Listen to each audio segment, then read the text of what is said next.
Hello everyone, welcome to another week of distance learning in PE. Hopefully you enjoyed our baseball and throwing and catching skills last week. This week we're moving on to short-handled implements. Now short-handled implements just means you're striking something with a handle that's short. Like baseball last week was a long handle because baseball bats are longer. This week we're going to go over some different sports you could use with a short-handled implement. Some examples would be ping pong, or like a ping pong paddle with a short implement. We have tennis. We also have a game called pickleball that we like to play in PE, where you use a wiffle ball, and the games are a lot smaller. So hopefully next year we'll actually play all those things in PE. But for now, we're just going to go over the skills and how you need to hold an implement. Now I actually am lucky enough to have a tennis racket, so if you have that at home, you can practice with that if you have a small one. But like I said, you could practice these skills with a ping pong paddle, or you could make your own paddle like we did last week with the roll of like paper towels or anything like that. Now I'm still going to be using the sock ball that we have been using for the past couple of units. So you don't need a real tennis ball, you don't need a real ping pong ball, if you want to just practice hitting our sock ball. Now when we are using our tennis racket or any of our small implements, you want to hold the racket like you're shaking hands with it. So when you're shaking hands with it, it is out facing you, just like you're pretending to shake hands with somebody else, and that's how you hold the racket, nice and loose with your knuckles lined up along the side. So this is a good way because if we use it swinging this way or swinging this way, it's a good way to have it be able to go both directions. All right, again, so you want to hold the racket out and you want to hold it just like you're shaking hands with it, and you shake just like this. All right, so now that we're holding our racket, there's a couple different ways we can swing the racket. The first is a forehand. The forehand means the ball's in front of you, and you can just swing like this.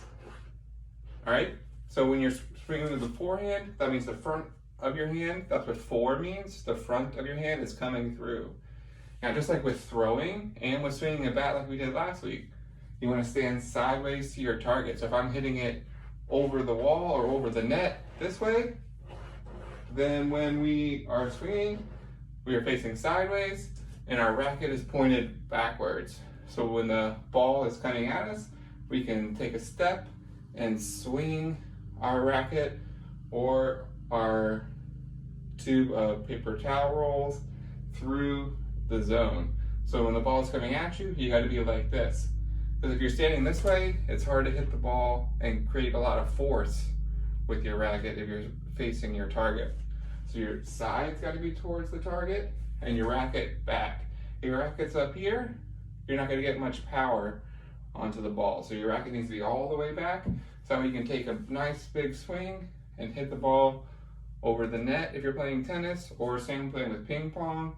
You don't want the racket to be out in front of you, hitting like this and poking at it. You want to take a swing to hit the ball over the net or wherever you're trying to hit the ball. Now the other way to hit the ball is if you're playing and the ball's on this side of your body, and I'm right-handed, so then I need to take a back swing. So a back swing means the back of your hand is coming towards the ball. So the back of your hand is coming first, and the racket is hitting the ball. So when you're swinging, you're taking a step, the back of your hand comes first, and you want to finish nice and high because you want to get top spin on the ball. So your racket's still facing the back, and you're swinging like this. All right, now sometimes you can use two hands if you're doing a backhand because it's a little harder to swing with your backhand. So sometimes people use two hands to get the racket through, or if you're good enough, it can create enough force, create enough power, you can just swing a backhand. All right, now some other terms you might learn with tennis or any sport where you're hitting the ball out of the air. There's a term called volley. Now volley means hitting the ball out of the air without it hitting the ground. Because in tennis, the ball is allowed to hit the ground or the court once, and you're allowed to hit it back over the net. Now, if it hits twice, then it's a point for the other person. All right, but the word volley means you're hitting the ball out of the air before it even touches the ground. All right, so we're gonna take a couple of practices with our sock ball. So again, if I wanna do a forehand, the ball's out in front of me, my racket is back, I'm gonna take a couple of practice swings, and I'm gonna hit the ball just like that. Now with the forehand, again, you want the ball to be at your waist level, so you might need to scoot up or scoot back when the ball is coming. And with the forehand, the same thing, your racket's pointed back behind you, and you want to take a swing and have the ball go towards your net. So finishing nice and high, because we're going to hit the ball up in the air over the net.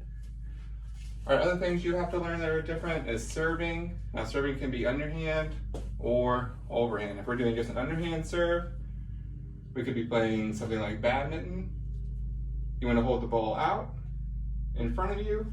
Your body's still facing sideways. You want to hold the ball low because you need to hit the ball up and over the net to the other team that you're trying to play against. So you want to hold the ball nice and low, take a couple practice swings, and just like we did with volleyball, you want to hit the ball almost directly out of your hand. You drop it a little bit, but when you swing, you don't want it to be up high in the air. I don't want to toss the ball up and take a wild swing. I want to hold the ball down low, and I want to take a nice swing up and over the net. So you just drop the ball right out of your hand, then swing. You almost want to say that. You want to say drop, swing when you're hitting the ball. Because if you swing and drop it at the same time, you're going to miss. So you need to drop the ball first, then take a swing. All right, I'm going to take a couple practices. So drop, swing.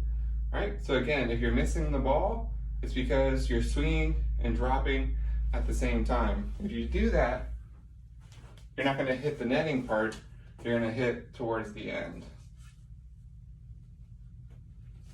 All right, so again, if I'm dropping and swinging at the same time, my hands are out of order and I'm not going to be successful.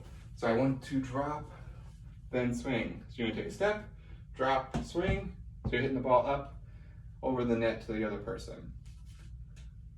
All right, so that's pretty much everything for using a short-handled implement. Now, if you have any other suggestions or something cool you can go out and play. Now, if you're lucky enough to have a tennis racket and a ball, you can hit the ball against a wall somewhere, still using social distancing. Make sure you're only playing with people living at your house, or you can play by yourself. And if you have any questions, you can always email me. And I hope that you enjoy the warm-up video that I posted beforehand. All right, have a good week. I'll see you next week. Bye, everyone.